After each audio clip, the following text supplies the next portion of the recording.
wake that ass up. Early in the morning. The Breakfast Club. Morning, everybody. It's DJ NV Jess Hilarious, Charlamagne the Guy. We are the Breakfast Club. Let's get in some front page news. Start off with some quick sports. Now, yesterday the Lakers won. They grabbed the 7th seed. I watched that game last night. The Kings knocked out the Warriors, so the Warriors are not in the playoffs. They are home right now. The Warriors will not be making the playoffs. Might be the best thing for them, though. You think so? Yeah, get in the draft, get a little younger, you know? What did it do with Klay Thompson? I mean, for me, man, you can't trade a person like Klay Thompson because Klay Thompson has been there for a long time. So Klay Thompson either should retire a Warrior or take less money. Just stay on the team. Right. You know? I mean, you go... I don't know what he went 0 for everything last night. 0 for everything last night, you know what I'm saying? You ain't score a point in a game like that. You know, we love you, Klay. But you made a lot of money with us. Nothing. I don't even know what the trade value is at this point. Just being honest. Yeah. You know, so what do? I would tell him, take less money, stay a Warrior, retire a Warrior. We always got to roll for you off the bench here. Absolutely. You know? Well, Blake Griffin announced his retirement from the NBA after 14 years, so congratulations to him. Good. Another light-skinned guy gone from the league. Yo, I like to see light-skinned people losing. Klay went 0 for something yesterday. Blake retired. What's wrong with you? How you feel like he lost? Blake Griffin, how you feel like he lost? Well, he retired. He retired. You kind of like to see light-skinned people losing. No, he retired. Yeah, he didn't lose. He just Right. retired. And they also announced the USA basketball roster for 2024 Olympics. Kawhi Leonard, LeBron James, Steph Curry, Joel Embiid, Kevin Durant, Jason Tatum, Devin Booker, Tyrese Halliburton, Anthony Edwards, Drew Holiday, Anthony Davis. Salute to Bron. Salute to Steph Curry. Salute to Kevin Durant. Them guys are troopers. I heard Kawhi Leonard just signed on. Yeah. All of y'all troopers, because all of y'all old. Ain't no way I'd be wasting my summer. All these young boys in the league, you better go send Zion and Ja and all of the rest of them. But salute to y'all for wanting to hold it down for Team USA. Now, yesterday was also trending. Caitlin Clark talking about her salary. She's going to make $338,000 over 4 years, being the number one pick. Victor Wembanyama, he secured a $55 million 4-year contract, and people were saying that she should earn a lot more. Even President Biden wrote about it. But it's at the end of the day, I agree, but it's a business. We have to support the WNBA. We have to go out there and go to the games, sell the games out, continue to buy the jerseys, and make sure we support the WNBA like we support the NBA. And when that happens, I'm sure those women will make a lot more money. She broke the jersey sales record, too. Yeah, she did. Top selling WNBA jersey. Yo, that is what's up. Now, yesterday was day 2 in the Trump trial. Yesterday they picked 7 jurors out of 5, and then after he pulled up at the bodega. Well, this is the jurors that were picked. What had been a very slow jury selection process gained considerable steam late today. The 7 jurors seated in the historic trial are 4 men and 3 women, including a nurse who said in court, "No one is above the law. I am here for my civic duty," and a teacher who claimed she was not very interested in politics and did not have strong opinions on Donald Trump. The 4-person who will help guide deliberations for the jury is a salesman, originally from Ireland, who now lives in West Harlem. Tensions flared when the judge, Juan Merchan, heard Trump audibly uttering something as his attorney questioned a potential juror. The judge chastised Trump's behavior, saying, "I won't tolerate that. I will not have any jurors intimidated in this courtroom." I don't understand why they feel like they can trust any of these jurors. Yeah. This guy is literally one of the most famous people on the planet, if not the most famous person. He ran for president of the United States of America twice. That means tens Everybody of millions of knows who he people is, correct. have voted for him. You either voted for him or you voted against him. You're not sitting there telling me you're not interested in politics. Because even if you're not interested in politics, you have an opinion of this man one way or the other. Absolutely. You just do. Let ChatGPT do it, man. Let ChatGPT see if he's guilty or Can not AI be guilty. biased? Jesus. Are we ready for AI jurors yet? Can they be objective? I don't know. I mean, if you put all the facts in and I don't know, man. But then the facts are based on somebody too, right? that's guess. true. Yeah. That's true. I don't know. Well, after trial, most people would go home and take a nap, get something to eat. Well, he went to a bodega and did a press conference in a bodega outside the bodega. But there's a reason why he went to a particular bodega, and this is the reason. Crowds of spectators lined the streets of Hamilton Heights Tuesday as former President Donald Trump left his own criminal trial to go on the offensive against the man leading his prosecution. He visited the bodega where in 2022, store clerk Jose Alba stabbed an attacker, then got brought up on murder charges by District Attorney Alvin Bragg's office. There's no crime. You know where the crime is? In the bodegas, where they come and rob them every week. At the time, Alba told us in an exclusive interview that he was acting in self-defense. After public criticism and further investigation, Bragg ultimately dropped the charges. Alvin Bragg does nothing. He goes after guys like Trump, who did nothing wrong. Trump was invited to the convenience store by the Bodega Association, whose workers told the former president the changes they'd like to see. That's going to go a long way. You know, day 2 of Donald Trump being in court and another day of Donald Trump taking up all the news. Everybody does a great job of reporting on anything Trump, but couldn't tell me nothing President Biden did yesterday. Then you wonder why people say things like, what is Biden doing? What has Biden done? I don't know, because y'all don't tell us, because every move Trump makes, y'all cover. Well, okay. So we covering the news that y'all cover. Today is no court date, so maybe Donald Trump will be quiet today. No, never. It's not what he does. Not who he is. All right. Well, that is front page news. Now get it off your chest. 800-585-1051. If you need to vent, phone lines are wide open. Again, 800-585-1051. Get it off your chest. It's The Breakfast Club. Good morning. Wake that ass up. In the morning. The Breakfast Club. Morning, everybody. It's DJ NV, Jess Hilarious, Charlamagne the Guy. We are The Breakfast Club. Let's get in some front page news.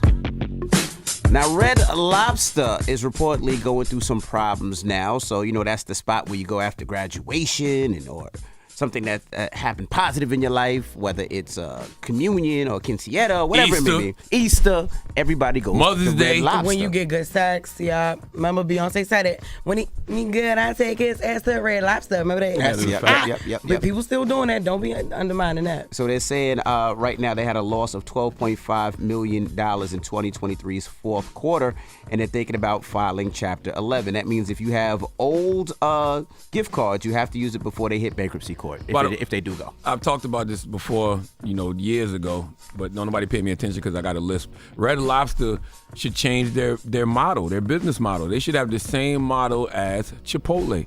It should be a fast, casual dining experience, like that whole build your own approach where you can go in and you know, customize your order. Imagine if you can run in Red Lobster real quick and, you know, get you some lobster linguine, you know, some shrimp Alfredo, or some Cajun chicken linguine Alfredo, a couple of cheddar biscuits for lunch. In and out, like Chipotle.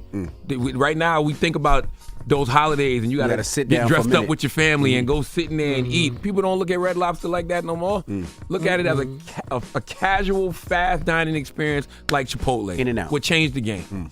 I'm telling you, I mean, I understand like all the hype that was around it, but because I'm from Baltimore City and we specialize in seafood, it's never really been like a big treat for me. I like the biscuits, but then I like Popeye's biscuits too.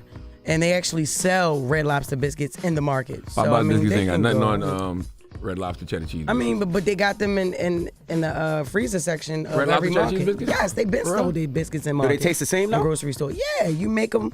Yes, you do. Yeah. I'm going to try. I You never definitely should. did. Yeah. I'm So from I a don't seafood care. place too, Charleston, South Carolina, Most Corner, South Carolina, but I've always loved me some Red Lobster. Absolutely. It wasn't never that expensive. If they just made it more Yeah. convenient, that's what I'm saying. They should take the same model as Chipotle, and it should be fast and casual. It would change the game. Unlimited cheddar biscuits, absolutely. It would change the Yeah. game. Fast All right. food, seafood. What? Now, lastly, we got to talk about this Uber driver that was shot and killed by an 81-year-old man who was receiving scam calls. This is what happened. Sad story. This terrifying video shows an elderly man pointing a gun at an Uber driver. She had driven to his home to pick up a package. And she is backing away because he has just shot her in the leg. The deadly confrontation is caught on the Uber driver's dash cam and ends with the homeowner shooting her 2 more times. William Brock tells 911 that he shot the Uber driver because he had just been threatened on the phone by a total stranger and thought they were working together. Cops say the elderly man received a call from a scammer threatening his family and telling him that a relative had been arrested. The scammer ordered Brock to pay $12,000 or else. Cops say at the same time, an Uber driver, unaware of the circumstances, received instructions through the Uber app to pick up a package at Brock's home in South Charleston, Ohio. Investigators say they tracked the scammer's call to Canada, but believe it came from a burner phone number. That is a sad tragic situation. Sad story. Now Now, people were saying that he was charged with murder. Now, this is the thing that I was saying yesterday. This gentleman is 81 years old. He got a scam call that said that if he didn't pay $12,000, his nephew in jail would be killed. So they said that we're sending somebody to pick up the package.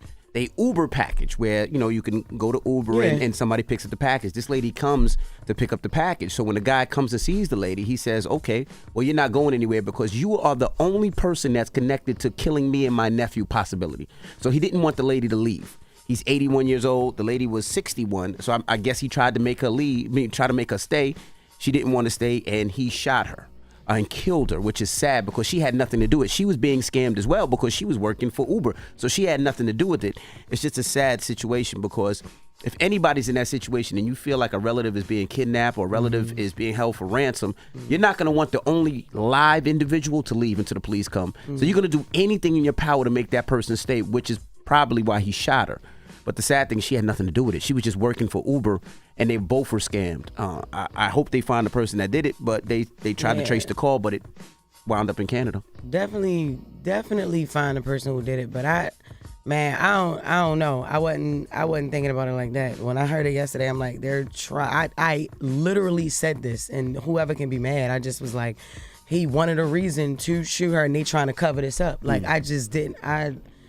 Y'all, it's just so convenient, yo. Oh, you didn't? Okay, I get what you didn't believe I didn't believe that, yeah. and then I was kind of mad at her because I'm like, yo, why did you knock on the door? Like, but Uber package is real, me and my homegirls, we send each other stuff all the time. But if you seen how scared, like that lady was so scared, and she was trying. Obviously, she couldn't move as quick. She was trying to get away from him. She looked so afraid. Like that broke my heart to see that, and I just felt like I don't know. I felt like he wanted a reason to kill her. Did they confirm that all those calls actually did happen? That's what I was saying. Yeah, they said that actually when the police were there, they called to see if the package was there. They tried to trace it, and that's why they traced it to No, I'm talking Canada. about the calls from the threatening that he phone was calls. getting. Yeah, they said those calls were real. That's crazy. But they said horrible, that she wasn't threatening him, and he had no, he shouldn't have shot her. There was no reason to shoot her, but I just have to look at it like I try to look at both sides. Like if somebody did that to my dad and said that his granddaughter was being kidnapped or I was being kidnapped, and now this person is leaving, and that's the only live connection to that. Yeah. My dad would probably do something similar to make sure that person would stay. Because he shot her in the leg at first. But you could call the police. They did. I'm saying he didn't could have want her called to the police. leave. Yeah, but he didn't want her to leave because once she would have left, by the time the police came, there would have been no connection. Yeah, I mean, get the But get the car description, get the license plate number. You just still ain't your plate. Like Somebody kidnap a family member and have him for ransom. You're not gonna let that person go. There's no way in hell. Somebody kidnap Ashton and say they said his relative was being held in jail. In jail, and he was gonna kill him in jail. And they was gonna kill him in jail. But he's in jail. It's not like he's being held for ransom, tied up somewhere. I don't know. And I understand the human emotion involved, but sure. there's maybe hindsight is 2020, but it seemed like there was other ways to handle this, other than gunning that woman down. But sadly, that the lady lost her life, and it's just very sad. It's a very sad situation because he's brought up on murder charges now. Yeah. He's 81 years old, so it's all because somebody playing. And and it's even more sad because it's a video of it. Yeah, it's a video. We see her trying to get away from him, sad. And he's like, no, and he could barely move his stuff. They both old, he 81, she's 61. It was just sad. So I hope they catch the person that was trying to scam both of those individuals, and I hope they get charged with murder because it's just not right. Yeah. And that is front page news. All right. Now, when we come back, will.i.am will be joining us. Yes, he'll be here to tell us how you can do more scams with his AI-based company. First of all, no, I'm just playing. will.i.am has a new company called FYI AI. That's right. Okay, and it is an AI-based company, and will.i.am is always in the future with things, so he can probably put some clarity around this whole AI thing, or have us looking at it in a different way, knowing him. That's right. Yeah. And we'll talk to him next. So don't move. It's The Breakfast Club. Good morning. Wake that ass up.